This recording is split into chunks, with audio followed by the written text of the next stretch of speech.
Magandang araw mga kaibigan. Bigyan natin ngayon ng reaction opinion itong post ng Impact Leadership tungkol ito sa pahayag ni Senator Ping Lacson. Yung posibilidad na magsampa sila ng kaso sa ombudsman or i-turn over nila sa independent commission kung makapag-produce sila ng resibo laban sa dalawang senador na allegedly tumanggap ng kickbacks as alleged by Engineer Bryce Hernandez.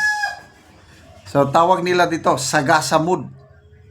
Kahit sinong sagasaan. Ito yung exact statement ni Senator Lacson. Kakailanganin natin ng malinaw na resibo kung sakaling gagawa kami ng rekomendasyon or ipapasa sa Independent Commission for Infrastructure. Yun ang magpapatibay sa aligasyon na nagbigay siya ng 30% commission sa dalawang senador. Kung walang katibayan, mananatiling aligasyon yan. Pero kung meron sa Monday or sa next hearing, pwede naming i-recommend sa ICI or Ombudsman na mag-filean ng kaso ang aming dalawang kulig. So sino yung dalawang senador na pinangalanan ni Bryce Hernandez? Correct me if I'm wrong. Isa si Senator Jingo Estrada, isa rin si Senator Joel Villanueva. But I'm not sure baka na-mix up na yung memory ko, i-correct nyo. Basta may dalawa. So ito ngayon, yung si Bryce Hernandez, binigyan nila ng pagkakataon na lalabas sa kulungan para maghanap ng resibo. Ito, Senate Pro Tempore and Blue Ribbon Committee Chairperson Ping Lacson said Friday he's waiting for receipts or proof to support allegations that senators received 30% commissions from flood control projects. Lacson said former DPWH engineer Bryce Hernandez, who made the accusations, must present documents such as ledgers to back his claims. He said he has asked Senate President Tito Soto to allow Hernandez to temporarily leave Senate custody under his court to produce the evidence. So, ito, ledgers. I don't know kung makakaproduce itong si Hernandez ng ledgers na patunay na naka-receive ng kickbacks ang dalawang senador. Okay?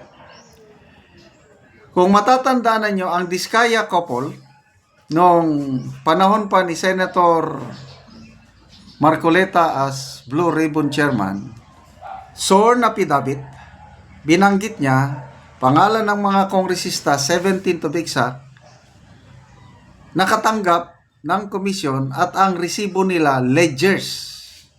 Ano yung ledgers? Record lang sa opisina, date, mga ganon, pangalan ng tao na binigyan, and then amount na ibinigay. Ledger. So, ang mga Diskaya, meron daw sila nun. So, ang tanong, ngayon ba na nagpalit ng chairmanship ng Blue Ribbon, i-disregard na nila yung akusasyon ng Diskaya against sa mga congressman.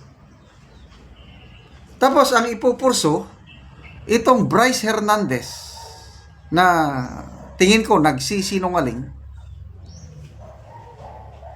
Tapos, binigyan ng panahon, I think today, maghanap ng ledger.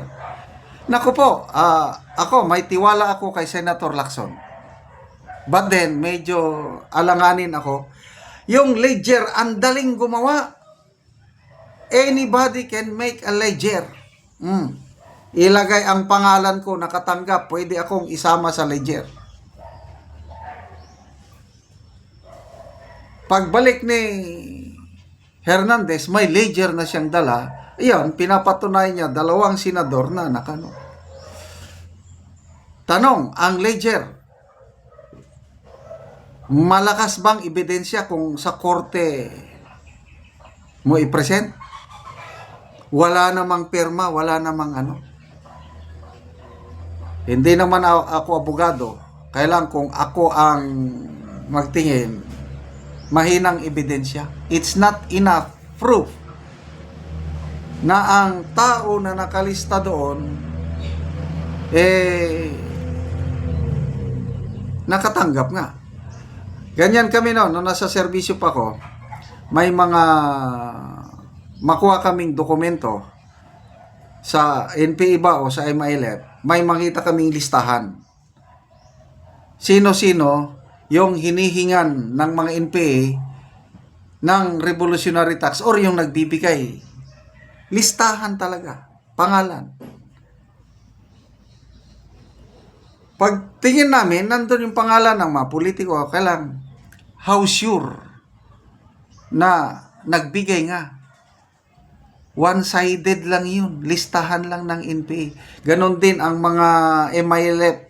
Meron din silang listahan sa mga nagbibigay ng suporta sa kanila politiko. Kaya lang, in my analysis, sabi, this will not count. Kasi, ang talagang resibo, kung talagang resibo, yung pinirmahan ng dalawang senador, pinirmahan nila na naka-receive sila ng ganong amount. At mapapatunayan nga, authentic nga yung perma nila, yun ang resibo. Kailan ko ang resibo, ledger lang, mahina. Pwedeng gamitin yan sa propaganda. Pwedeng, ito, dalawang senador, mga minority, resibo na namin. Then, bahala ng taong bayan, pwedeng masira ang political career ng dalawang senador na yan using that ledger. Kailan kung sa korte, i-file mo sa ombudsman. Kung ako ang ombudsman, hindi ko tatanggapin yung ledger na yan. Kasi dapat yung klarong resibo. So, sana naman, sana itong hindi mahaluan ng politika. Baka mamaya, I don't know. How can I explain this?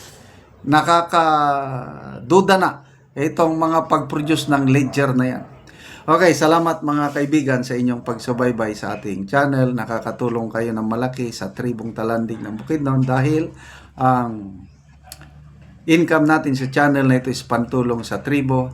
Namimigay tayo ngayon ng mga livelihood assistance sa kanila, nagpapatanim ng saging lakatan at Arabica coffee. Panoorin nyo ang video na ito. So mo ni siya ang kaping wala pa nag isa ka bulan gikan sa pagtanom. So magkita gyud nato dire ang kilo agon sa gitamnan ni kuya sa iyang kape. So hapit na pud ni siya mag isa ka bulan. So makita gyud nato. So mo ni siya ang kilo agon sa iyang ginatamnan.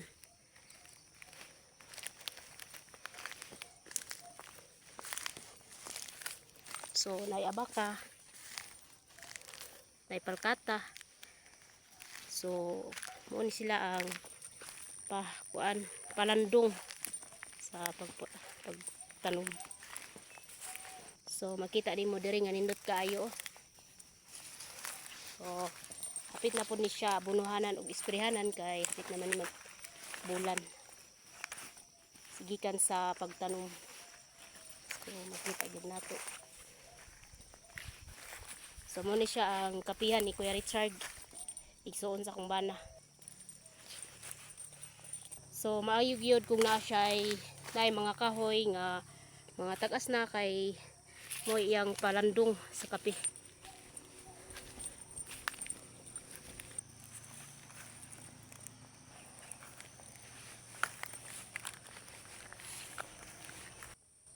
So mo siya ang kape nga 300 kapunuan nga gitanom ni kuya sa iyang niyuta. So salamat gyud guys sa Ginoo, labi na sa nag-sponsor ani sa among pagpananom og kape nga naagyud gasuporta pod sa iyang anak kay siya wala siya ay asawa, siya lang ang nag-atiman sa iyang mga anak. So nagpasalamat siya. wala man siya karon dire apan akong gibidyuhan ang iyang tinanom.